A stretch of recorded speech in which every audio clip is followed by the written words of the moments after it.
La TVT au cœur de l'information.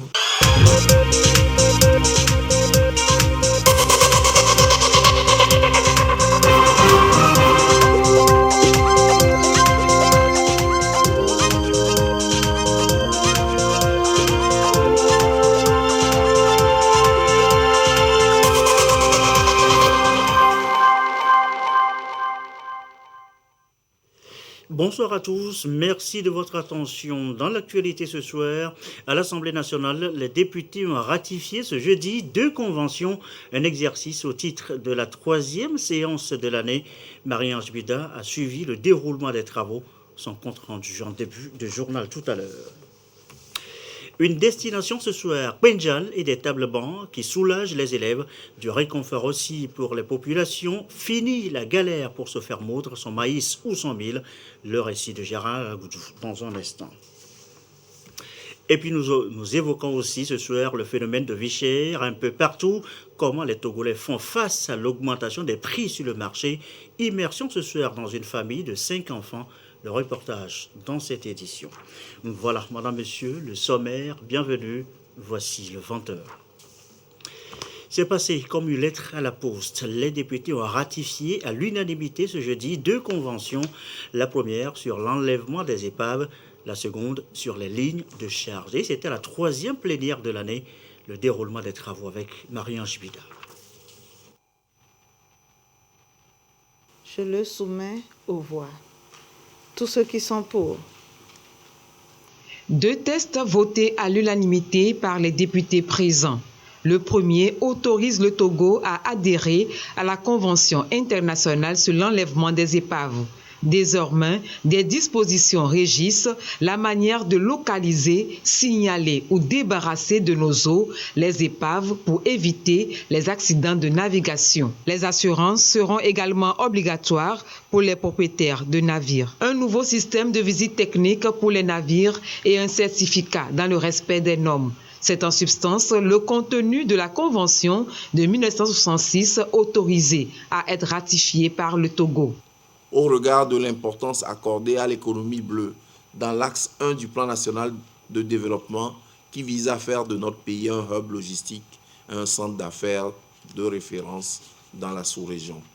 Notre pays, fidèle à ses engagements internationaux, doit se doter d'instruments juridiques adéquats afin de jouer son rôle de transit maritime. Ces lois sont des instruments attractifs pour tous les opérateurs économiques intéressés par l'industrie maritime et portuaire togolaise, marquée ces dernières années par la construction à grands coûts d'infrastructures portuaires conformément à la vision éclairée du président de la République, son Excellence, M. Faure Essouzimna Gnassingbé. Le gouvernement vous donne le gage qu'il jouera pleinement sa mission par l'application de ces lois et de leurs tests subséquents. Et je suis convaincu du soutien que la représentation nationale lui apportera dans son engagement à faire appliquer les conventions maritimes que le Togo a souverainement ratifiées. Les 2 conventions maritimes votées ce jour sécurisent davantage l'espace marin togolais, l'un des fleurons de l'économie du pays. Il est question ici aussi de tests, revoir surtout sa copie sur la migration clandestine, le manque de protection sociale. Eh bien, la CEDEAO est à l'exercice à Lomé. L'objectif, garantir plus de sécurité aux couches vulnérables, les orientations à l'ouverture des travaux de Douaré. Plusieurs acteurs pour un combat. La protection et la sécurité des personnes dans l'espace CEDEAO. Traite humaine, violence physique et sexuelle, abus, exploitation et travail des enfants, des vieux phénomènes qui ont réuni ces parties prenantes. Ils vont devoir agir ensemble pour renforcer le système de protection sociale des États. Le trafic des humains et aussi la violence basée sur le genre, c'est des choses très importantes. C'est pour cela que nous nous focalisons sur ces thèmes, faire en sorte que toutes les parties prenantes de la société civile puissent travailler de concert, puisqu'ensemble on puisse avancer et s'assurer de la bonne évolution de tous les documents qui ont été mis en place par la CEDEAO. De nouvelles approches sont envisagées, un mécanisme commun en cours. Le département des affaires sociales et du genre de l'institution sous-régionale veut désormais appliquer les tests de la CEDEAO en la matière. We establish an ECOWAS integrated protection and human security coordination mechanism. Notre attente ici à la CEDEAO, c'est de pouvoir mettre en place le mécanisme dont nous parlons, le mécanisme de la protection sociale de la CEDEAO, et aussi veiller à ce que cela soit implémenté peut-être par le bureau du Premier ministre ou tout autre bureau qui ait les habiletés nécessaires afin de promouvoir la sécurité de tout un chacun dans la société. Un mécanisme de plus pour le Togo qui mène déjà une panoplie d'actions avec un certain nombre d'instruments internationaux et régionaux adoptés pour protéger les femmes et les enfants et lutter contre la traite des personnes. Mesdames et messieurs. Et comme promis, je vous amène maintenant dans le Pendjal. Sur place, 3 établissements viennent d'être équipés en table-banc, de quoi améliorer le quotidien des élèves. Côté population, finit aussi la galère pour se faire moudre son maïs ou son mil. Un geste du chef de l'État. La population est reconnaissante. Le récit, Gérald Agoutou. Le président Fort et Sovnan Yassimbe. Les actions du chef de l'État s'intensifient dans la région des Savanes. Tous les domaines sont concernés. Le secteur de l'éducation vient de bénéficier de 100 tables-bancs au profit de 3 établissements scolaires dans la préfecture de Pendjal, Tioli, Bakunga et Sougtangu. Ce don vient faciliter les conditions d'apprentissage et de réussite des élèves. Nous serons derrière les enseignants et les directeurs pour qu'à la fin de l'année, nous puissions avoir de bons résultats. Les 3 communautés ont également bénéficié du matériel. 3 moulins pour répondre aux besoins de leurs milieux respectifs. Les femmes souffraient beaucoup parce qu'il n'y avait pas de moulin. Certaines femmes étaient obligées de se déplacer jusqu'au Burkina pour aller moudre leurs céréales. Nous pensions que nous étions oubliés, mais aujourd'hui, nous sommes très fiers. Nous disons sincèrement merci au chef de l'État. Aujourd'hui, nous sommes également fiers parce qu'avec l'instauration de l'opération Kondouaré, le détachement militaire basé à Tiwoli, à la Labga, permettent vraiment à nos populations de dormir paisiblement. Aujourd'hui, nous n'avons plus peur car nous avons la sécurité proche de nous. Nous avons la sécurité à notre côté qui veille sur nous.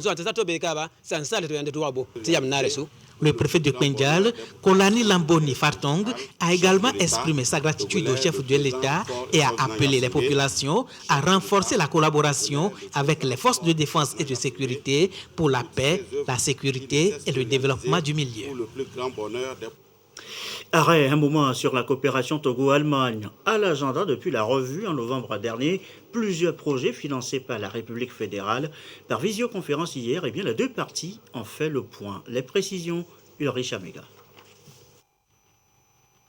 5 mois après la mise en œuvre des recommandations de la précédente revue, le Togo et l'Allemagne se retrouvent à nouveau. Une rencontre virtuelle présidée par la ministre, secrétaire générale de la présidence de la République, Sandra Blamba-Johnson. De l'autre côté, en face d'elle, la directrice du bureau de la coopération financière allemande, Sonia Wassermann. On discute sur l'état des lieux de chaque projet, les avancées, les goulots d'étranglement, ainsi que des approches de solutions pour une accélération du rythme d'exécution.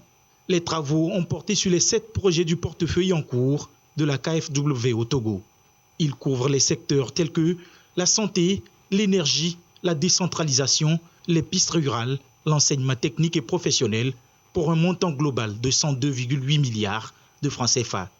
Ce qui justifie l'importance de cette revue en lien avec la nouvelle dynamique de programmation, de mise en œuvre et de suivi et évaluation des investissements publics induite par la feuille de route gouvernementale 2020-2025. Elle vise une croissance économique inclusive, durable et génératrice d'emplois. À l'issue des travaux, les 2 parties ont exprimé leur satisfaction au regard des résultats positifs enregistrés et se sont félicités du dynamisme de la coopération germano-togolaise. Des recommandations ont également été formulées en vue d'une amélioration de la performance du portefeuille des 10 projets. A signalé dans la foulée la 129e session hier à Lomé du conseil d'administration de la BOAD, exercice 2021. Et qu'est-ce qu'on retient? Eh bien, c'est nettement mieux par rapport à l'année 2020. Écoutez ça là. Je suis très heureux de pouvoir ouvrir cette 129e session de notre conseil d'administration. Je souhaite plein succès à l'ensemble de nos travaux. Des travaux qui se tiennent en mode hybride compte tenu de la pandémie du Covid-19. Seuls quelques administrateurs y prennent part ici à Lomé. À l'ordre du jour de la 129e session, plusieurs dossiers, dont l'examen des comptes annuels de la Banque ouest-africaine de développement sur la période de 2021. Nous allons procéder à l'examen des comptes annuels de la Banque ouest-africaine de développement pour l'exercice clos le 31 décembre 2021, qui constatera un résultat net bénéficiaire de 5,2% par rapport à 2020. Résultat dont nous pourrons nous féliciter. Alors nous allons entrer dans le menu détail et voir comment notre chiffre d'affaires a évolué, comment la production de cette maison a évolué, comment les charges financières, les charges d'exploitation ont évolué. Nous examinerons également 6 propositions de prêts et nous verrons dans quelle mesure elles contribueront à faire progresser la réalisation du plan stratégique 2021-2025. Les échanges vont durer quelques heures. In fine, les membres du Conseil ont tous émis leur avis favorable sur le rapport annuel 2021 de la BOAD. Ils ont approuvé 5 nouvelles propositions de financement de projets pour un montant global de 63,735 milliards de francs CFA. Les prêts approuvés concernent le projet d'aménagement hydro-agricole avec des pratiques agricoles intelligentes et résilientes au changement climatique en République du Niger, l'amélioration des corridors routiers Bissau-Dakar, aménagement et bitumage de la route Amdara-Ouacha, frontière du Nigeria en République du Niger, le programme d'assainissement dans 10 villes en République du Sénégal et la mise en place d'une ligne de crédit à court terme en faveur de la Banque nationale pour le développement économique, un crédit pour le refinancement partiel de la campagne arachidière 2021-2022 au Sénégal. Ces nouvelles approbations porte à 6 747,3 milliards de francs CFA le total des engagements de la BOAD depuis le démarrage de ses activités opérationnelles en 1976. L'actualité à l'étranger, du Nigeria au Malawi, bien de pays africains souffrent déjà des retombées économiques de l'invasion russe en Ukraine. Entre hausse des prix des produits de première nécessité et ceux du pétrole, eh bien, il y a à craindre une aggravation de la pauvreté dans tout le continent. Constat fait dans ce reportage Africa News. Dans ce supermarché de Nairobi, de nombreux aliments sont touchés par l'inflation. Conséquence, les prix des produits de grande consommation s'envolent. La faute au conflit en Ukraine, située à des milliers de kilomètres de là. Le Kenya importe habituellement 1/5 de ses céréales de Russie et 10% d'Ukraine, selon des chiffres officiels. La Russie et l'Ukraine sont un grenier à céréales pour le reste du monde et représentent à eux deux 30% des importations mondiales de blé, un élément essentiel pour fabriquer du pain. Nous avons peur de perdre nos emplois parce que ceux qui travaillent à la boulangerie ne font plus ce qu'ils faisaient avant. Ils ne font pas beaucoup de pain et nous n'en vendons pas beaucoup. Au Nigeria aussi, les prix du pain s'envolent. Le pays le plus peuplé d'Afrique importe plus de 5 millions de tonnes de blé par an. Le coût de production a énormément augmenté. Le prix du pain a donc aussi augmenté de 40% par rapport à ce qu'il était avant. Premier producteur de pétrole d'Afrique, le Nigeria doit cependant importer la majorité de son carburant à cause de ses capacités insuffisantes de raffinage. Au début de l'année, le diesel se vendait, je pense, entre 270 et 280 naira. Puis à un moment donné, il était environ 310 naira. Mais actuellement, en un mois, il est passé à environ 600 naira et plus.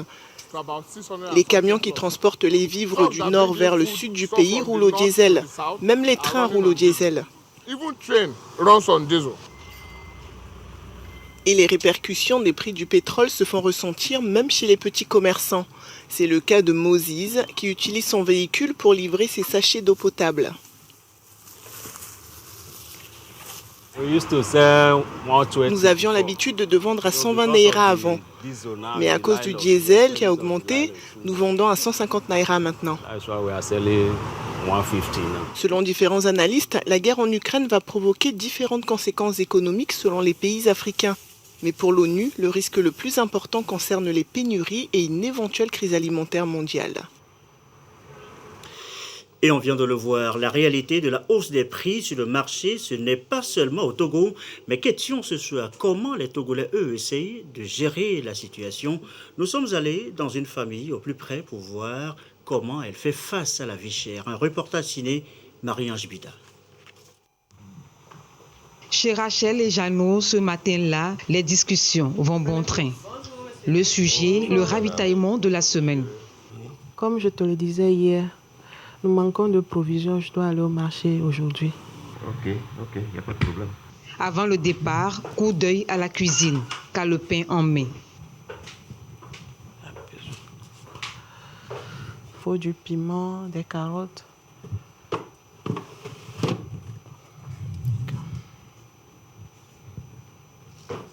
Je manque d'épices. Ok. Je vais voir, vérifier le gari aussi.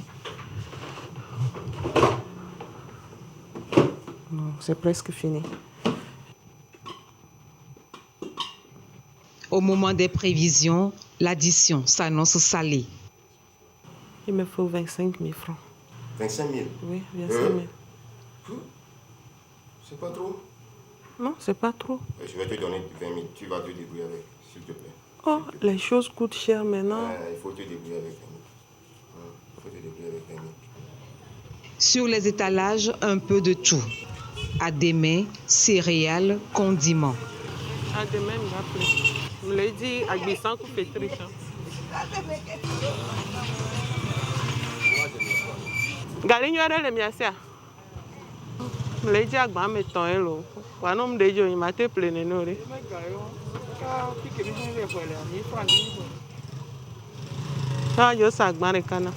Pas facile de respecter les quantités prévues.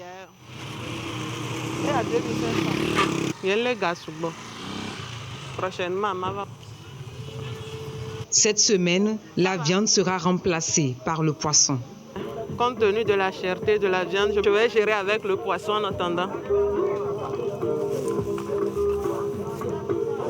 Ok, c'est bon. 1 heure plus tard, fin des courses.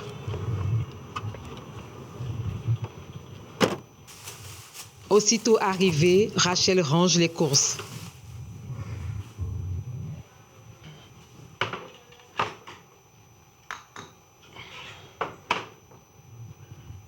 La vie chère, un problème aujourd'hui pour les familles comme Rachel et Jeannot.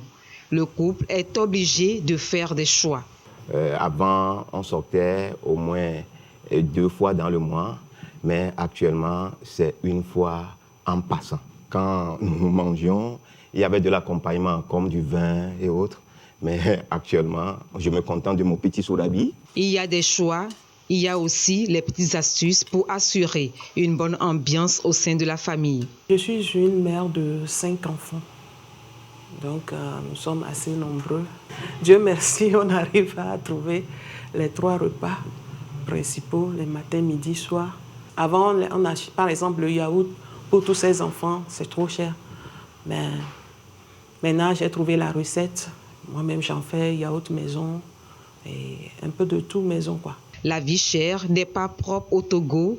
Tous les pays de la sous-région la vivent. Mais pour chaque famille concernée, la recherche de solutions est devenue un souci quotidien. Il est 20h19. L'actualité chez nous, c'est aussi, vous le savez, le sommet sur la cybersécurité en préparation. Nous sommes à jour J-6. Ce soir, nous poursuivons notre série d'entretiens sur ce sommet pour en comprendre l'importance et les enjeux. Cap maintenant sur l'autre plateau avec Anita Tigakou ce soir et son invité du soir. Bonsoir Anita. Bonsoir Gerson. Et toujours en prélude au sommet sur la cybersécurité qui se tient justement la semaine prochaine à Lomé, je reçois ce soir pour la suite de notre série d'entretiens Monsieur Simon Melchior. Il est directeur général de Cyberdéfense Africa. Et avec lui, nous entrons plus en détail sur les actions du Togo justement en matière de cybersécurité. Monsieur Melchior, bonsoir. Bonsoir Anita. Alors dites-nous, quelles sont les menaces qui planent sur le cyberespace togolais et quelles sont les motivations de ces cyberattaquants? Alors en fait, nous avons 4 types de menaces principales. Il y a la cybercriminalité classique, si vous voulez, donc qui consiste à essayer de récupérer vos données personnelles, identifiants, mots de passe ou autres, par des techniques dites de hameçonnage ou rançongiciel, pour essayer de les exploiter et soit effectuer des transactions à votre place, soit vous faire du chantage. Ça, c'est le premier type. Vous avez après des atteintes à l'image, c'est-à-dire vous voulez vous attaquer à une organisation pour soit défigurer son site internet, soit rendre inopérant son service. Donc c'est des attaques dites de déni de service ou DDoS, Distributed Denial of Service, où vous empêchez son service de fonctionner. Après, le troisième type d'attaque informatique, c'est vraiment de l'espionnage. Donc c'est avoir un accès furtif à un réseau sans être repéré pour récolter dans le temps, pour rester le plus longtemps possible, pour récolter des informations, des documents pertinents ou stratégiques. Et le quatrième type, c'est le sabotage.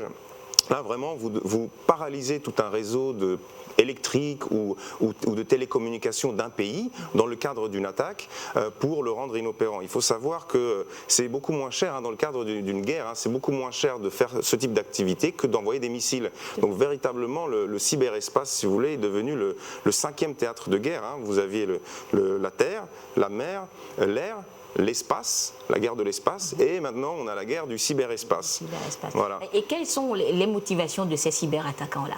Donc, en fonction des différents types d'attaques que je vous ai décrits, leurs motivations sont distinctes et différentes. Donc les hackers, on va dire, individuels, eux, ils peuvent juste vouloir gagner de l'argent, principalement. Et il y a d'autres, on va dire, structures étatiques ou para-étatiques qui peuvent, elles, plutôt se concentrer sur les derniers types d'attaques que j'ai évoqués. D'accord. Et que fait le Togo, justement, pour se protéger de ces différentes menaces-là? Alors le Togo a fait beaucoup de choses, déjà depuis 2017-2018. Premièrement, il y a eu la mise en place de tout un cadre réglementaire. Il y a plusieurs lois et des règlements, des décrets qui ont été publiés. Mais on sait très bien que mettre en place un cadre juridique et légal, ce n'est pas suffisant. Il faut protéger. Donc en fait, à partir de 2019-2020, nous avons créé une unité opérationnelle, c'est Cyberdéfense Africa, qui assure la cybersécurité de l'espace digital togolais. Et en plus de ça, donc du cadre réglementaire et de l'aspect opérationnel, je dirais que le Togo aussi veut insuffler une coopération internationale et régionale en matière de cybersécurité, à la fois sur le plan réglementaire et sur le plan opérationnel. Une entraide, un échange d'informations et une coopération opérationnelle entre les différentes unités de cybersécurité de pays africains. D'accord. Alors, M. Melchior, pour créer Cyberdéfense Africa, le gouvernement togolais a opté pour le partenariat public-privé. Pourquoi ? Bon, alors moi je ne suis pas habilité à parler au nom de la République togolaise, mais ce que je peux vous dire de mon point de vue, c'est qu'il y a plusieurs choses. Premièrement, la cybersécurité, ça coûte cher. Donc, si vous voulez, le partenariat public-privé, ça a permis à minimiser l'investissement initial nécessaire à avoir un service. On a également mis en place une ingénierie financière assez complexe avec Ecobank, qui a financé une partie du projet Cyberdéfense Africa, sans la garantie souveraine de l'État. Donc on a vraiment, si vous voulez, fait appel à toute cette ingénierie pour minimiser l'investissement initial nécessaire pour être opérationnel. Deuxièmement, ce que je dirais, c'est qu'il y a une ambition d'être leader en cybersécurité. Donc je crois qu'il y a eu le choix d'un partenaire qui est spécialisé dans ce domaine, et quand on parle de cybersécurité, on parle de service. Donc il faut assurer une qualité de service. C'est primordial et c'est fondamental. Donc le PPP aussi s'inscrit dans cet ordre-là. Et pour finir, je dirais que le partenaire technique, ASECO, n'est pas seulement un fournisseur, c'est aussi un actionnaire minoritaire de Cyberdéfense Africa.